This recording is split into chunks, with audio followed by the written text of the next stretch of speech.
नमस्कार सर्वांना, कसे आहात तुम्ही सर्व? मस्त ना? नयन कलाकृतीमध्ये आपलं सर्वांचं मनपूर्वक स्वागत आहे. आजची आपली रेसिपी आहे बघा, नीरफणसाचे काप.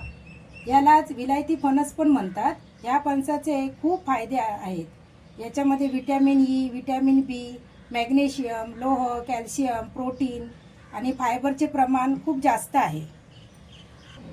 त्यामुळे पोटाच्या विकारावर गुणकारी आहे. याचे पीक वर्षातून दोनदा येते, एक उन्हाळ्यात आणि पावसाळ्यात. जर तुम्हाला हा फणस उपलब्ध झाल्यास तुम्ही माझ्या पद्धतीने अशा विविध रेसिपी करून बघा. यापूर्वी मी नीरफणसाची भाजी हा व्हिडिओ अपलोड केलेला आहे. चला तर मग आता पाहूयात आपण नीरफणसाचे काप. हे पहा, आज मी तुम्हाला इथे नीरफणसाची कापं करून दाखवणार आहे. यापूर्वी तुम्हाला मी नीरफणसाची भाजी करून दाखवलेली होती आणि तेव्हा मी सर्व हे कट करून पण दाखवलेलं आहे. वरची सालं पण काढून दाखवलेली आहेत.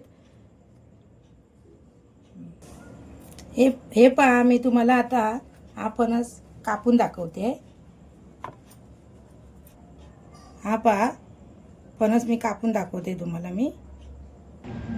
हे पहा, आता मी इथे पिलरच्या साहाय्याने याची सालं काढून घेते.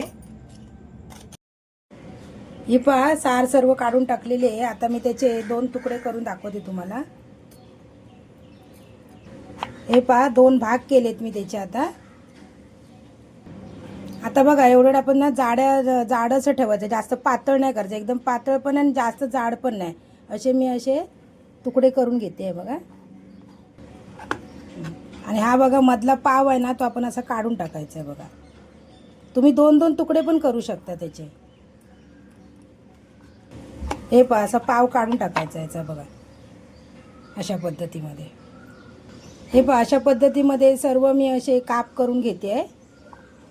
हे पहा, अशा पद्धतीत मी कापून घेतलेत बघा. तुम्ही असे याचे 2 पण तुकडे करू शकता मध्ये असे हे करून. मी असा अक्कच ठेवला आहे बघा. खातेवेळी खूप छान लागतो हे. आणि आता आपण ना हे पाण्यात टाकायचे, नाहीतर ना हे लगेच त्याला राब बसतो, काळपट होतात ते. त्यामुळे लगेच पाण्यात टाकून ठेवायचे. हे बघा, हे पहा, सर्व पाण्यातून आपण काढून घ्यायचे आहे तिकडे. आता आपण त्यामध्ये बघा हळद टाकूया, थोडीशी लाल तिखट टाकून घेऊया, मीठ घालूया. आता आपण सर्व ना हे मिक्स करून घ्यायचे आहे. ते बघा, कापानं सर्व लावून घ्यायचं व्यवस्थित असं बघा. हळद, मीठ आणि लाल तिखट.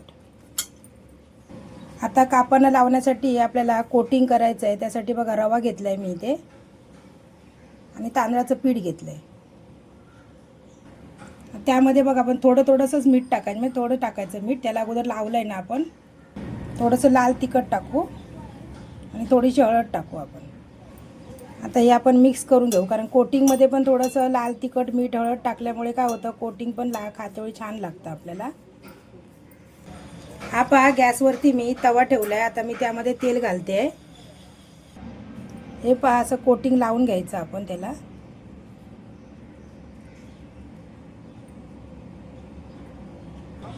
हे पहा, तेल तापल्यानंतर आपण असं त्यामध्ये टाकून घ्यायचे आहेत.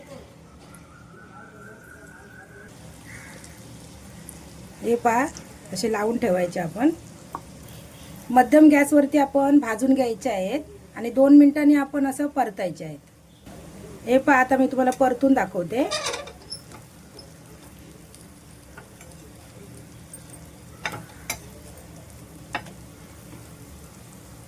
असे सर्व काप मी असे परतून घेते. ही पहा, कापं आपली तयार झालेली आहेत. नीरफणसाची कापं तयार झालेली आहेत, बघू शकता तुम्ही. आणि ही कशी पटकन शिजतात लगेच, म्हणजे 5 मिनिटात लगेच शिजतात ही. कारण पलटी मार 2-2 मिनिटांनी पलटी मारून एकदम छान अशी मऊसर एकदम छान होतात आणि क्रिस्पी पण होतात, मस्तच लागतात छान. तुम्ही ही रेसिपी माझ्या पद्धतीने करून बघा. आता बघा, आपण टिश्यू पेपरवरती काढून घ्यायचे. तेल पण याला जास्त लागत नाही. हे पहा, नीरफणसाचे काप तयार झालेले आहे. माझ्या पद्धतीने तुम्ही एकदा करून बघा, तुम्हाला नक्की आवडणार आहे. अजूनपर्यंत चॅनलला सबस्क्राईब केलं नसेल तर चॅनलला सबस्क्राईब करा. व्हिडिओ संपूर्ण पाहिल्याबद्दल मनापासून धन्यवाद.